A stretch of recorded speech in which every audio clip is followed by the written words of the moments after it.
Você já imaginou ser punido por um governo estrangeiro, mesmo sem nunca ter pisado fora do seu país? E se eu te dissesse que existe uma lei que permite isso, e que ela já foi usada contra juízes, empresários e ministros ao redor do mundo? O nome dessa lei é quase desconhecido no Brasil. Mas agora, ela está no centro de uma crise internacional. O que está por trás dessa legislação que atravessa fronteiras e ameaça até as mais altas autoridades? A resposta começa agora. O que é a Lei Magnitsky? Você já ouviu falar de uma lei que permite aos Estados Unidos punir autoridades de outros países, mesmo que essas pessoas nunca tenham cometido crimes em solo americano?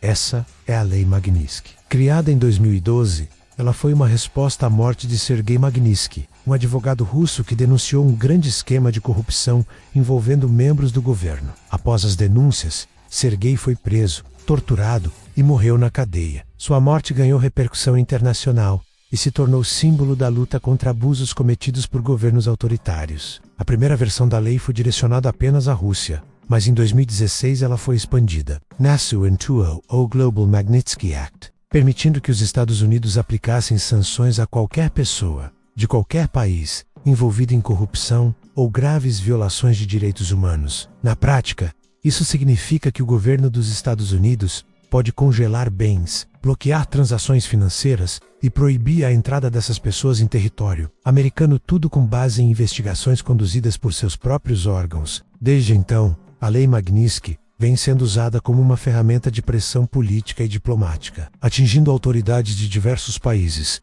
incluindo China, Venezuela, Arábia Saudita, Myanmar e, mais recentemente, o Brasil. Mas como essa lei funciona na prática? E por que ela tem gerado tanta polêmica? Quem foi Sergei Magnitsky? Sergei Magnitsky não era político, não era ativista, não ocupava cargos de poder. Era um advogado e contador tributário, especializado em identificar fraudes fiscais. Em 2008, enquanto trabalhava para um fundo de investimentos estrangeiro na Rússia, Magnitsky descobriu um esquema bilionário de corrupção envolvendo autoridades do governo russo e policiais federais. Eles teriam desviado cerca de 230 milhões de dólares dos cofres públicos por meio de restituições fraudulentas. Magnitsky fez o que muitos não teriam coragem de fazer.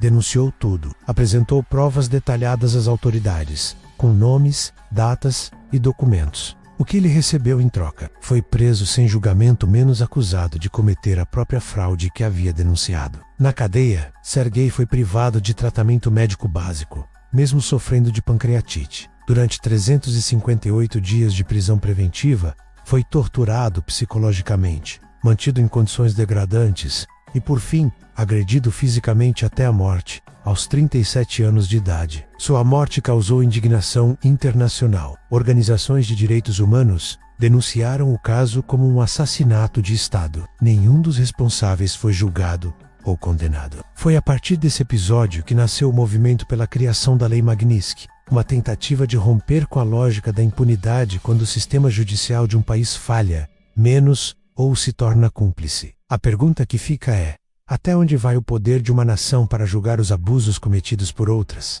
Como funciona a Lei Magnitsky? A Lei Magnitsky é simples em sua essência, menos, mas poderosa em seus efeitos. Ela permite que o governo dos Estados Unidos aplique sanções unilaterais contra qualquer pessoa, de qualquer país, que esteja envolvida em corrupção ou graves violações de direitos humanos. E não precisa haver condenação judicial no país de origem. Basta que os Estados Unidos considerem que há evidências suficientes. Essas sanções podem incluir o congelamento de bens e contas bancárias sob jurisdição americana, a proibição de entrada nos Estados Unidos, o bloqueio de transações financeiras com empresas americanas e até o rompimento de relações comerciais indiretas. Na prática, o sancionado pode se tornar um pária global. Cartões de crédito são bloqueados.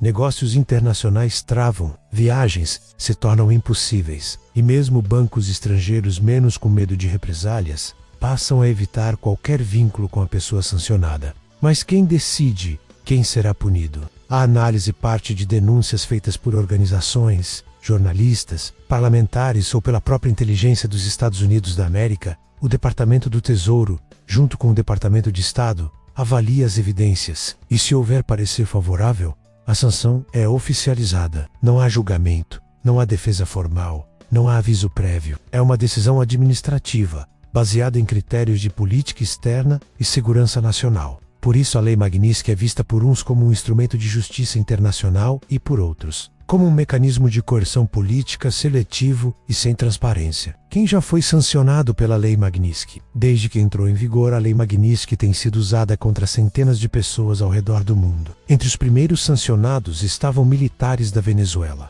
acusados de tortura e repressão contra opositores do regime de Nicolás Maduro. Depois vieram empresários chineses, por envolvimento em redes de trabalho forçado da minoria uigur, e também líderes do Sudão do Sul, acusados de financiar massacres durante a Guerra Civil. Na Arábia Saudita, o caso mais emblemático foi o de oficiais ligados ao assassinato do jornalista Jamal Khashoggi. As investigações apontaram que ele foi morto dentro de um consulado por agentes do próprio governo saudita. Alguns desses agentes foram sancionados, outros não. Nos últimos anos, a lista cresceu.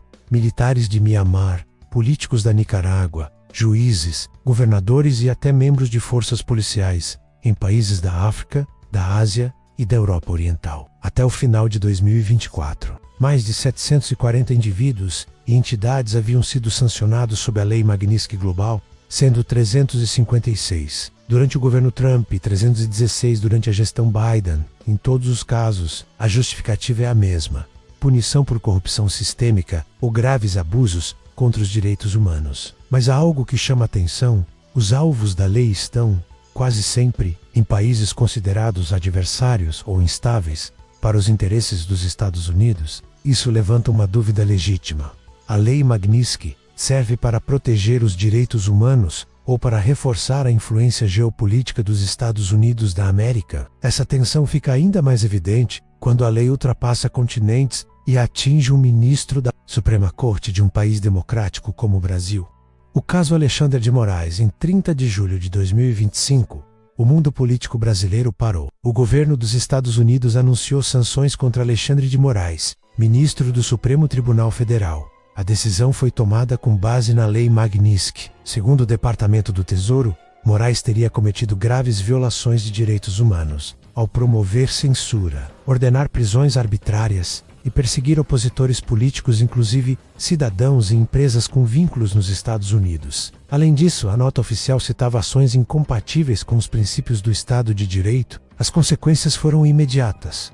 Quaisquer bens ou ativos vinculados a Moraes em território americano foram congelados. Empresas norte-americanas ficaram proibidas de fazer qualquer transação com ele, e dias antes, seu visto e o de seus familiares já haviam sido revogados. A decisão pegou o Brasil de surpresa. Nunca, na história da Lei Magnitsky, o ministro da Suprema Corte de um país democrático havia sido sancionado. A reação foi intensa. Aliados do ministro denunciaram ingerência externa e tentativa de intimidação. Grupos ligados à oposição comemoraram a decisão como uma espécie de justiça internacional. Instituições jurídicas ficaram divididas. A Ordem dos Advogados do Brasil pediu cautela. Juristas alertaram para os riscos de se abrir precedentes em disputas políticas internas. Já a Transparência Internacional Brasil emitiu uma nota dura.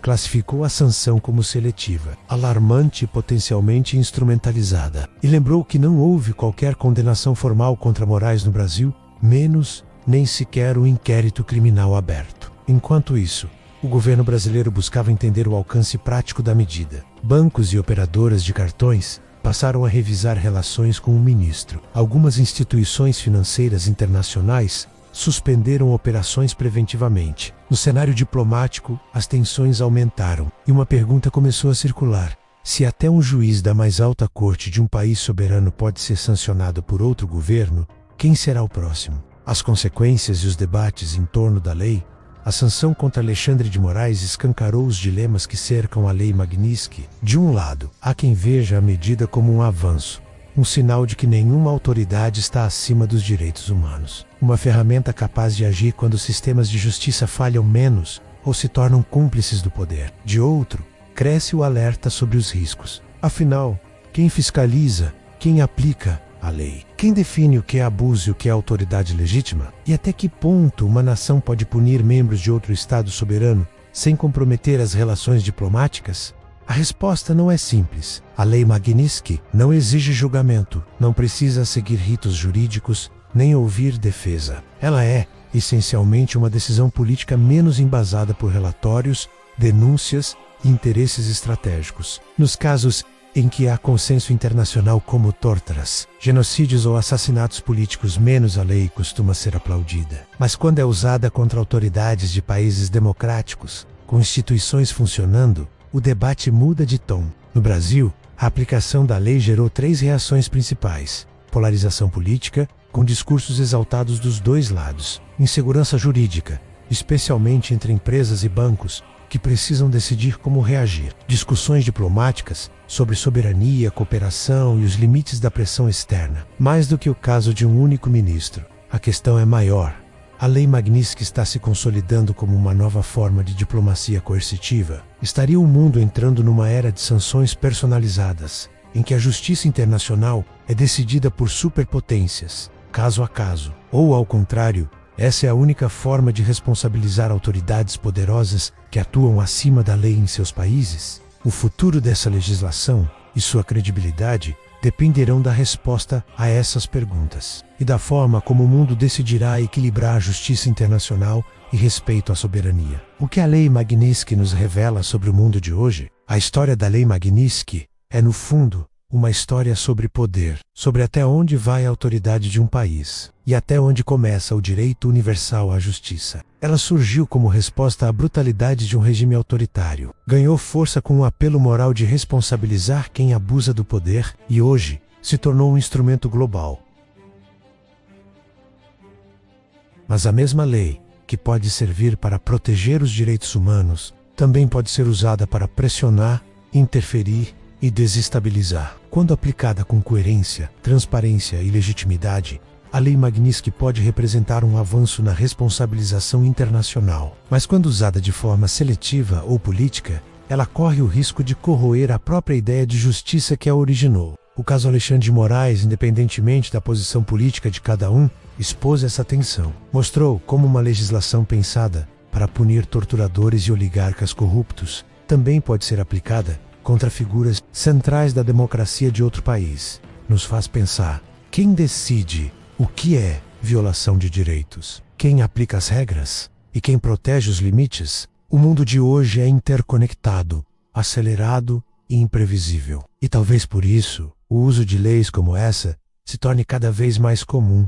Mas justiça não pode ser confundida com força. Nem soberania pode ser desculpa para a impunidade. A Lei Magnitsky nos coloca diante de uma encruzilhada. Ou aprendemos a usá-la com responsabilidade e equilíbrio, ou estaremos apenas substituindo um tipo de abuso por outro. E você? O que pensa sobre isso? A justiça pode e deve menos atravessar fronteiras? Ou há linhas que não devem ser cruzadas? A discussão está aberta. E ainda está longe de terminar.